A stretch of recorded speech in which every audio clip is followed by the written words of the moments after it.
Shalom, I'm Rabbi Jonathan Ginsburg of the Ezra Habanim Niles Township Jewish Congregation. I've entitled this video, Israel's the Greatest Country.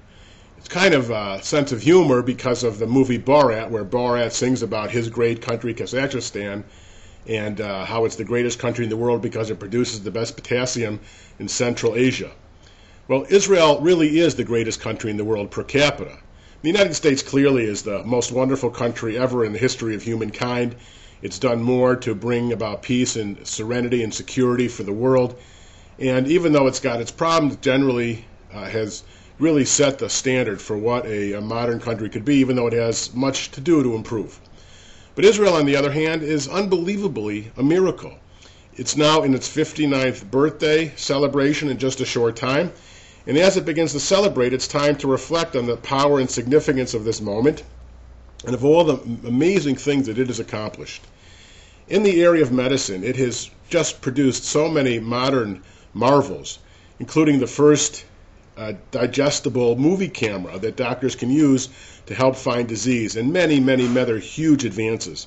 And also it treats all people that come to its medical centers, even the enemies of Israel, in a humane and wonderful way. In terms of high-tech, you know that of all the countries in the world, behind the United States, it's the #2 country in terms of high-tech startups. And per capita, it's the highest. Many of the parts of your home computer, including parts of the operating system, were developed in Israel. If you use instant messaging, that was developed in Israel. Much of your cell phone was developed in Israel. And many, many, many, many innovations that are being used today. In science, it's the #1 country in the world preparing scientific papers per capita. In terms of culture, an example, it's got more symphonies per capita than any other country, more museums per capita than any other country. It's the #2 publisher of new books every year per capita and the #1 publisher of poetry books. In terms of the environment, in the last century, it was the only country in the world to have a net surplus of trees after the beginning of the century. It's also making huge advancements in the effort to desalinize ocean water so that people will have fresh water to drink. It's got the first fully powered electrical generating plant done purely by solar power.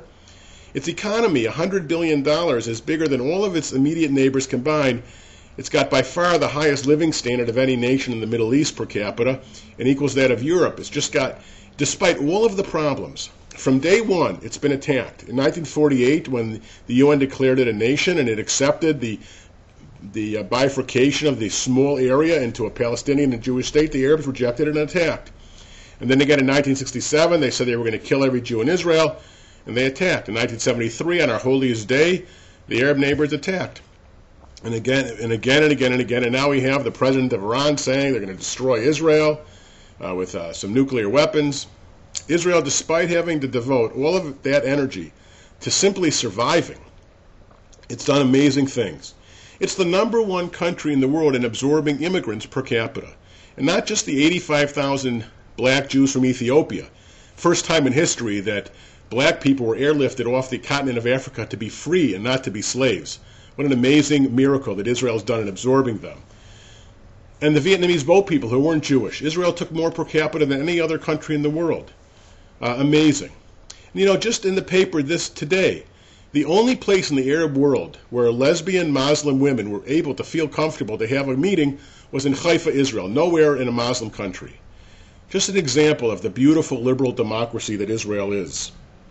And so as we think about this amazing success story, and besides the beauty of the country, in one day you can go from forest to desert to the lowest spot on earth in the Dead Sea to the most amazing Roman archaeological sites.